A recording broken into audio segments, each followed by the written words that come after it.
Salve, salve universo narrado! Estamos em mais um vídeo do quadro Arroz, Feijão e Equações. E hoje a gente vai resolver uma das questões que, cara, sinceramente, é uma das questões mais difíceis e mais bonitas que eu já vi envolvendo a parte de campo elétrico e lei de Gauss.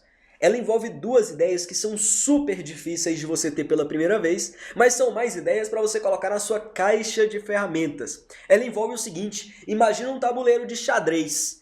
Só que você vai colocar uma densidade de cargas nesse tabuleiro apenas nas casas pretas. E ele quer saber qual que é o campo elétrico gerado por essa configuração aí. Ficou interessado? Então vamos lá, roda a vinheta.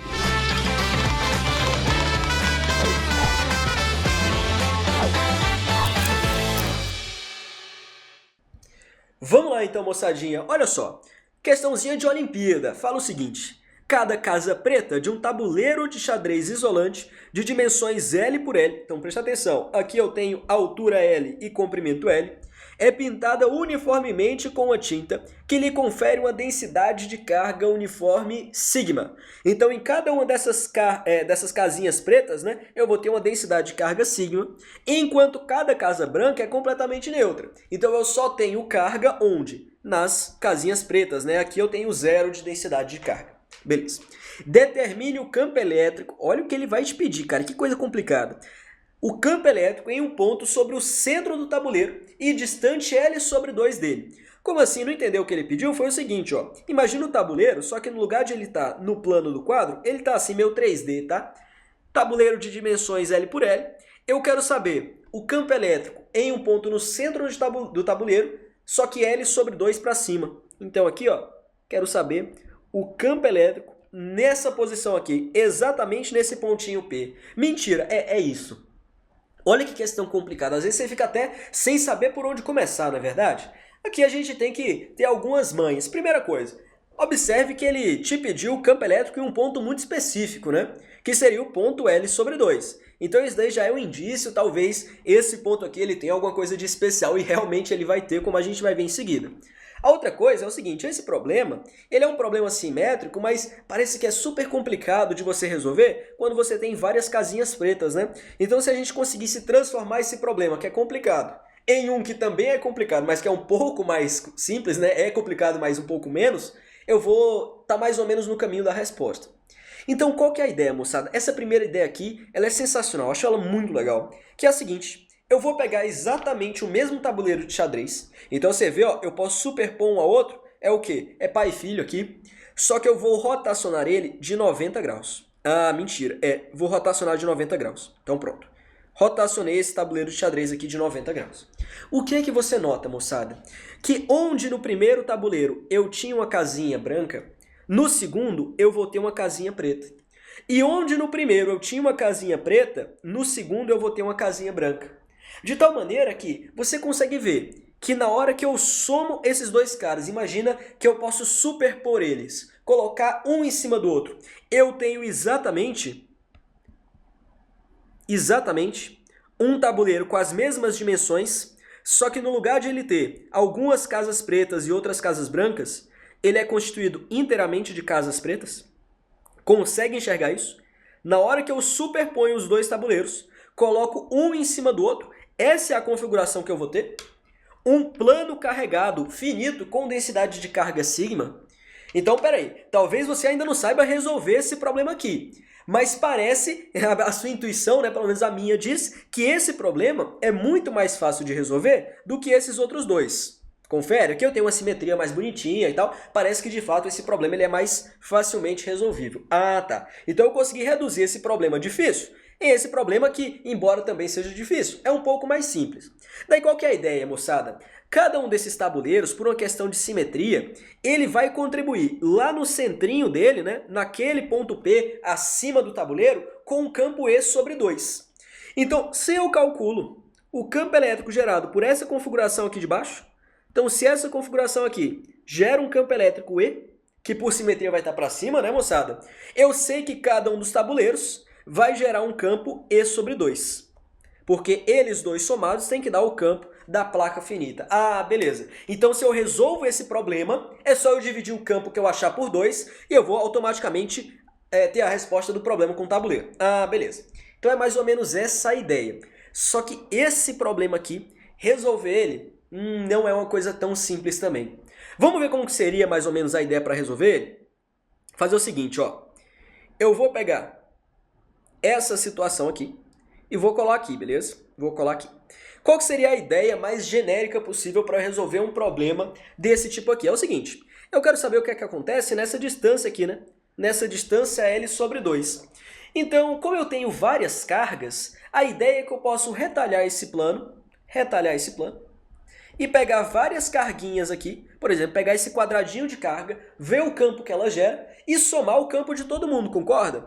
Então é exatamente isso que eu vou fazer. Eu vou pegar aqui um pequeno pedacinho de área, vou chamar esse pedaço de ΔA, de tal maneira que se a densidade de carga é sigma, dentro daquele pedacinho de área eu vou ter uma carga, vou chamar de ΔQ, que é igual a sigma vezes ΔA. Ah, beleza. E aí como que eu faço para determinar a contribuição desse pedacinho para o campo elétrico? É fácil, né? Eu posso traçar uma reta aqui, esse pedacinho vai gerar um campo elétrico lá em cima desse jeito, né?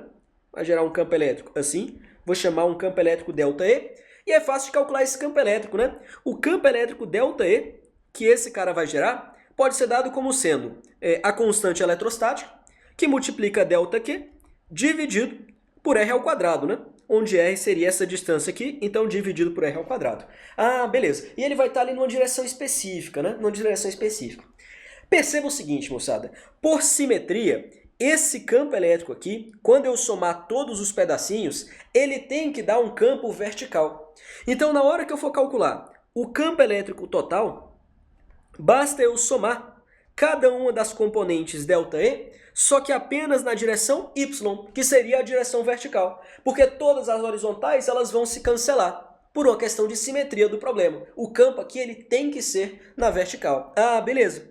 Então se eu chamo, por exemplo, fazer o seguinte, ó, eu vou chamar esse ângulozinho aqui, que aparece bem aqui, de ângulo θ. Esse ângulo também aparece aqui, né? E se você fosse ver, ele apareceria bem aqui também. Em outras palavras, o meu ΔEY, o ΔE apenas na direção Y, seria igual ao ΔE normal, KΔQ sobre R2, que multiplica quem? Para eu pegar somente a componente Y, moçada, só esse ΔY, eu tenho que multiplicar pelo cosseno. Então, eu vou ter ΔY vezes o cosseno de θ. Ah, beleza. Então, aqui eu já sei uma maneira, pelo menos teórica, de computar o quê? Computar esse campo elétrico total. Eu posso fazer a soma, esse é o símbolo de somatório, de cada uma dessas componentes. De Kδq sobre R quadrado. Kδq sobre R quadrado. Onde esse ΔQ, mais uma vez, eu posso escrever em função da área. Então, K, sigma ΔA, cosseno θ. Beleza? Então, fechou. Ah, entendi.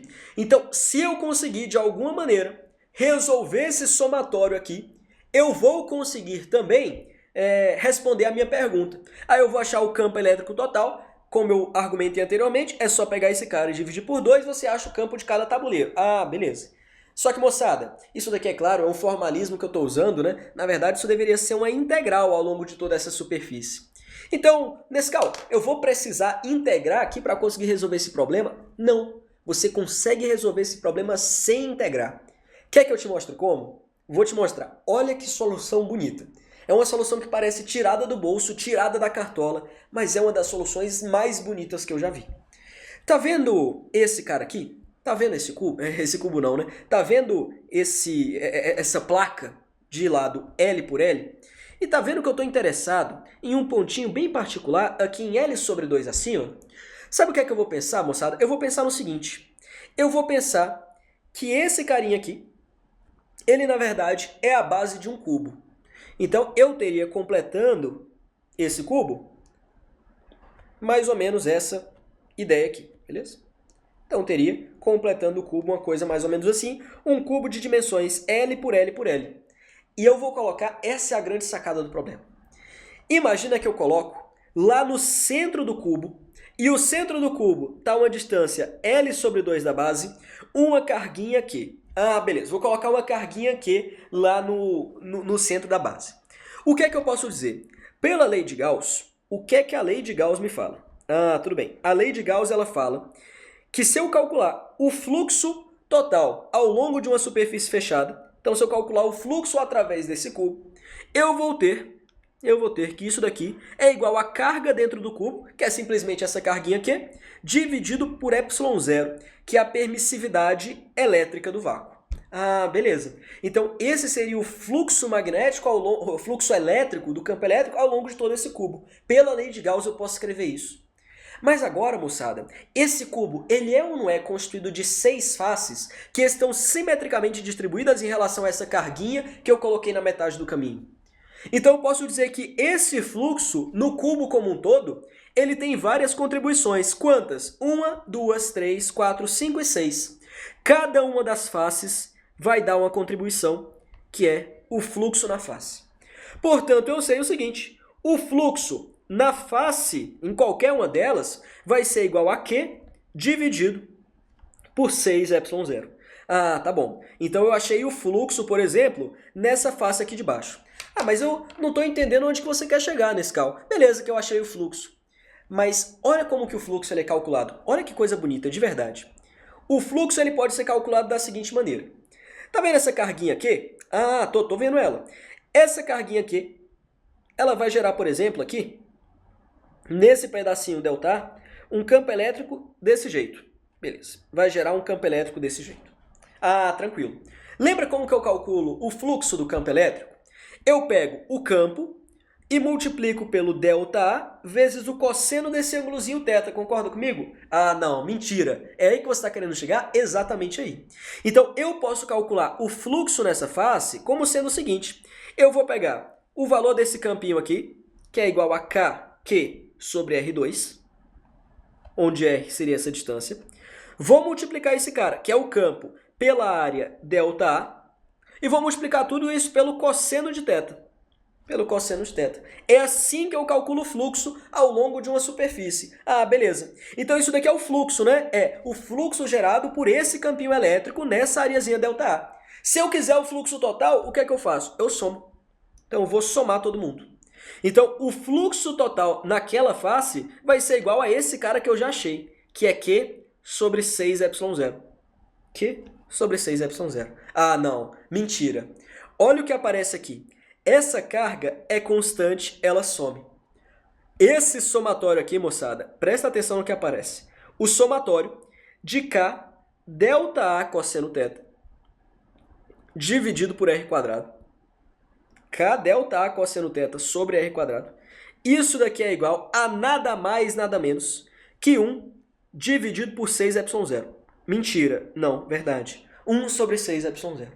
Mas se você volta lá onde a gente está querendo chegar, eu quero achar o somatório de K, pegar assim, não, é sério? É sério, de K vezes ΔA sobre R², cosseno θ, esse sigma ele é constante, então ele pode sair, né? Olha que eu tenho aqui, o somatório de K ΔA cosseno θ sobre R² é 1 sobre 6ε0. Ah, entendi. Olha que solução bonita. Então, o campo elétrico total, eu posso escrever o seguinte, ó. Esse sigma, ele é constante, ele sai do somatório. Aí eu vou ter o somatório daquelas coisas todas em amarelo. Mas esse somatório está aqui embaixo. É igual a 1 sobre 6ε0, né? Então vai aparecer aqui, sigma sobre 6ε0. Mentira! Então, eu não preciso fazer integral para resolver esse problema? Não precisa.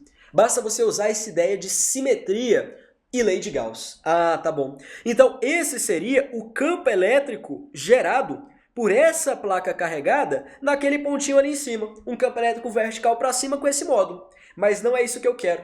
Eu quero saber o campo elétrico gerado por cada uma dessas placas. Ah, mas eu sei que na hora que eu superponho esses tabuleiros de xadrez, eu vou ter a placa total. Então, o campo elétrico gerado por cada um desses caras é metade do campo elétrico da placa. Mentira, verdade.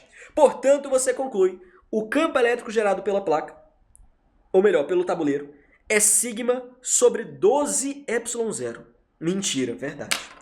Olha que questão bonita e que sacada linda que você tem que tirar da sua cabeça.